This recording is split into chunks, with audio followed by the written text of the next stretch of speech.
Imagine the Catalaunian Plains on June 20th, 451 CE. 7 hours of brutal combat between Romans and Huns ends as darkness falls. But, the fighting does not stop. Thorismund, son of the fallen Visigothic king, stumbles through the black night and walks straight into Attila's Hun encampment. He fights his way out, wounded in the head. Aetius, the Roman commander, gets separated from his troops and spends the night in the wrong camp. Confusion reigns. Men kill their own allies. Nobody knows where the enemy ends and their army begins. This was medieval night combat, not the organized battles you see in films, but chaos in its purest form. For most of history, armies avoided fighting after sunset. The reasons seem obvious now, but their full weight becomes clear when you understand what darkness meant before artificial light. No radio communication, no infrared goggles, no flares that could illuminate an entire battlefield, just torches that barely lit 10 feet ahead, and the primal fear of striking down your brother in arms because you could not see his face. Night combat between standing armies was rare in ancient and medieval times.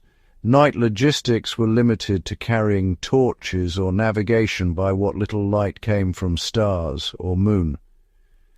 Commanders understood that darkness destroyed everything military forces depend on: unit cohesion, command structure, tactical coordination, the ability to tell friend from enemy.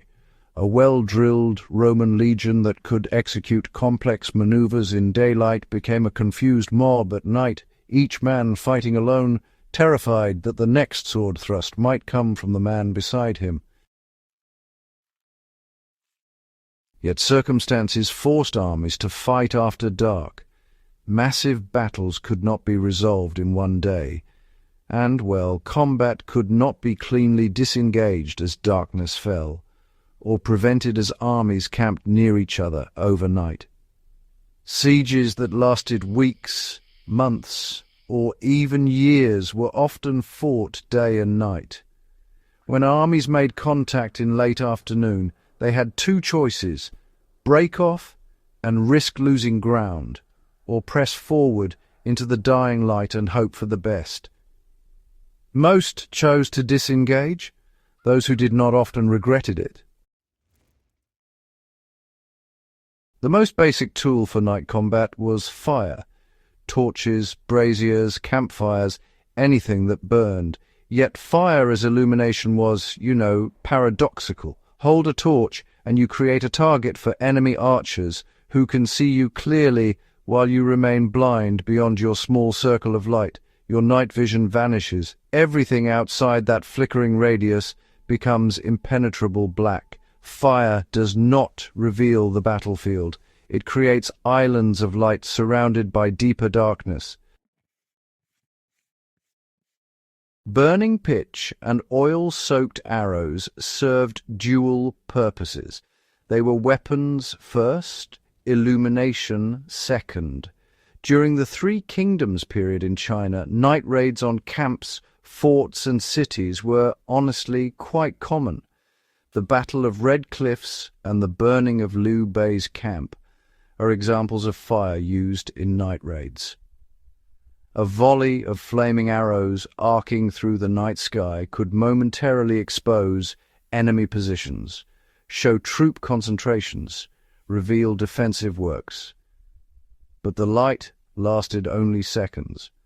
By the time commanders processed what they saw, darkness returned, and the smoke from burning arrows made visibility worse, not better.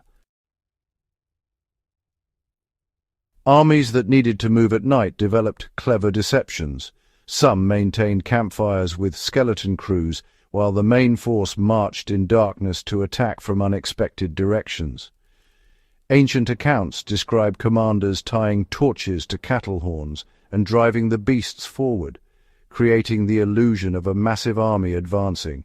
The enemy would see hundreds of lights moving toward them, and commit reserves to defend against phantoms, while the real attack came from another direction.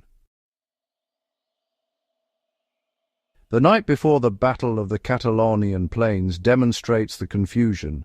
Frankish forces allied with Rome encountered a band of Gepids loyal to Attila in what Jordanes called a skirmish. His recorded number of 15,000 dead on either side cannot be verified, but it shows the chaos of forces stumbling into each other in darkness. The most ruthless commanders learned to weaponize darkness itself. When Vlad III of Wallachia faced Ottoman invasion in 1462, he did not fight a conventional night battle.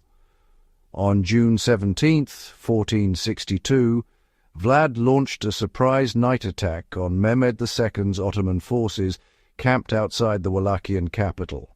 Before the attack, Vlad disguised himself as a Turk and walked through Mehmed's camp to learn its layout.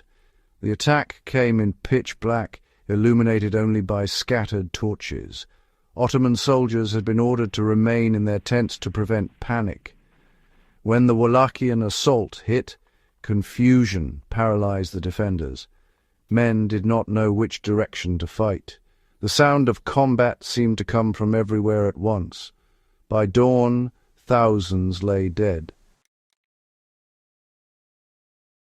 But smart commanders understood that fighting in darkness meant abandoning traditional tactics. The Battle of the Catalaunian Plains began at 3 in the afternoon on June 20th, 451 CE, close to the summer solstice, and fighting continued until nightfall around 10 in the evening. So that's 7 hours of continuous combat. Only as night drew close did Attila break off his attacks and withdraw to his wagon lager. Still, confused fighting continued in the darkness. Neither side had really planned for night operations. When darkness fell, organization just collapsed. Men fought in small groups, guided more by sound than sight. This is why, honestly, the most experienced night fighters relied on senses other than vision. In absolute darkness, you listen for the sound of movement, the clink of armor, the rasp of breathing. You learn to distinguish friendly voices from enemy speech. You stay close enough to your comrades to touch them, maintaining physical contact so your unit does not dissolve into scattered individuals. For ancient and medieval armies, most night battles were raids on enemy camps. Major battles fought at night were nearly impossible because, it was near impossible to see who was the enemy when the only difference between you and your opponent was the color of your uniform or armor.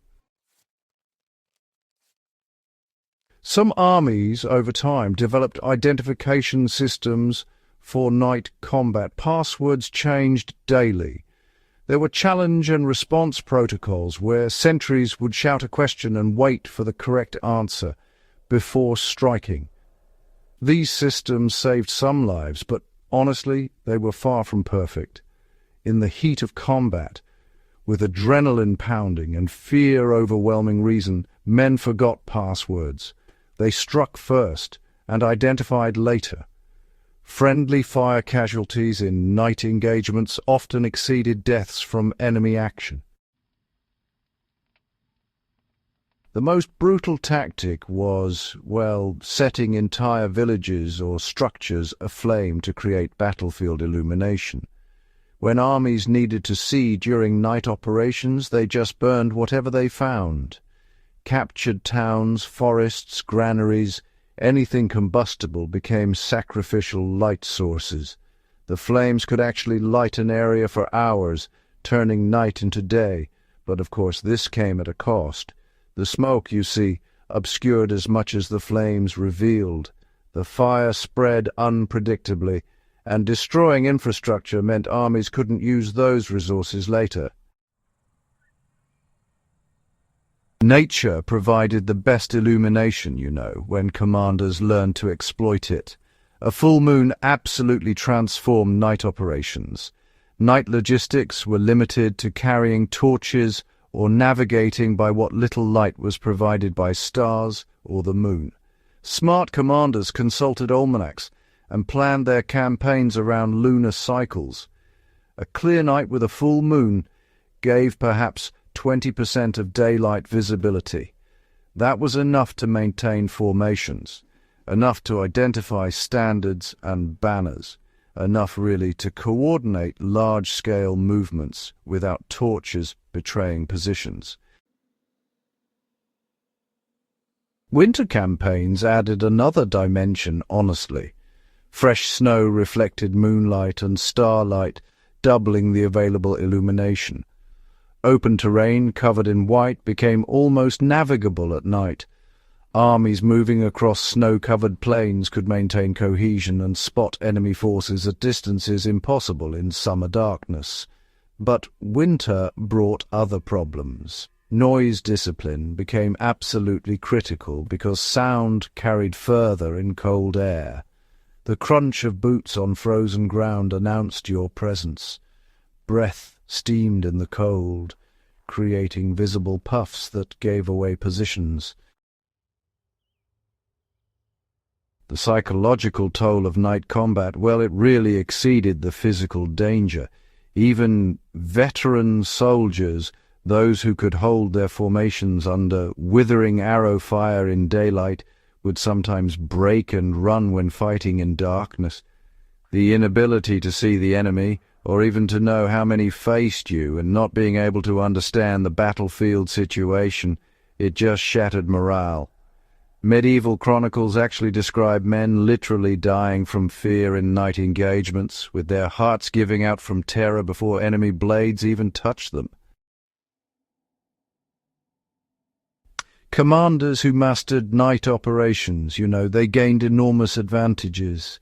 The sudden appearance of an army at midnight, just materializing from the darkness like ghosts, could break enemy resistance without even a fight. Defenders who expected dawn attacks would sometimes find themselves overrun in their sleep, and retreating forces, well, they used the darkness to slip away, leaving campfires burning to maintain the illusion they remained in position. The lost art of medieval night combat was not about illuminating battlefields. It was about operating in blindness, about commanders accepting that night operations meant sacrificing control. The armies that succeeded at night combat did so by simplifying everything. One objective, one direction, absolute discipline to prevent men from breaking formation, and the acceptance that casualties would be high, that confusion would reign, that success depended as much on luck as skill. Modern military forces use night vision, satellite communications, GPS navigation, and infrared targeting. They have turned night into an advantage, a time when advanced forces dominate less equipped opponents. Medieval armies had none of this. For them, night remained what it had been since humans first fought, a time of terror, confusion, and death by friendly hands as often as enemy blades. The commanders who ordered night attacks knew what they asked. They sent men into darkness to fight an invisible enemy, to kill and die in chaos, to survive through instinct and faith that the man beside them was friend, not foe. That they did so at all speaks to the desperation of medieval warfare. That any succeeded shows the extraordinary courage required to fight when you cannot see what kills you. Subscribe to Through Time to explore more forgotten aspects of warfare and human history. Share this story with anyone who wants to understand that before technology made night combat possible, it was simply terrifying.